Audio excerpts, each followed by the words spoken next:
স্বাগতম electric and plumber পক্ষ থেকে, আমি রয়েছি নাসিম মাহমুদ। অনেকেই প্রশ্ন করেন যে ভাইয়া একটা পানি লাইনের কাজ কিভাবে করেন, এ টু জেড একটা কমপ্লিট ভিডিও দেন।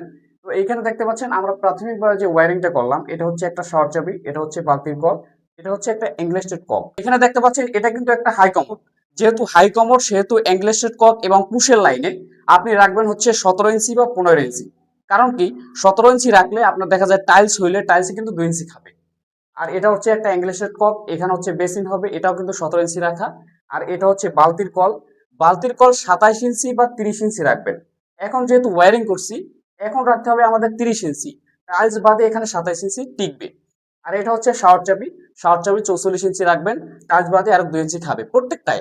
আর এই থেকে এই পর্যন্ত হচ্ছে যেটা হচ্ছে জর্না, জর্না 31 ইঞ্চি উপরে রাখবেন এই থেকে, তাহলে এটা একটা পারফেক্ট হবে।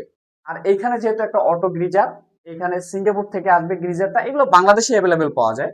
এটা কিন্তু এখানে হচ্ছে আপনি দেখতে পাচ্ছেন এটা একবারে হাত থেকে কন্ট্রোল করা যায়। এখানে একটা অ্যাঙ্গলেস্টেড কক লাগাই দিলে একবারে ইজিলি এটা ইউজ করতে পারবে। আর এই যে ওয়ারিংটা দেখতে পাচ্ছেন, এটা কিন্তু টাইলস হইলে পরে আরো গর্জিয়াস লাগবে। তো ডিয়ার ভিউয়ার্স, এই ধরনের ভিডিও, একটা হালকা ভিডিও, এই ধরনের ভিডিও পেতে হলে আমার চ্যানেলটি সাবস্ক্রাইব করে পাশে থাকবেন। ধন্যবাদ, সকলে ভালো থাকবেন, সুস্থ থাকবেন, খোদা হাফেজ।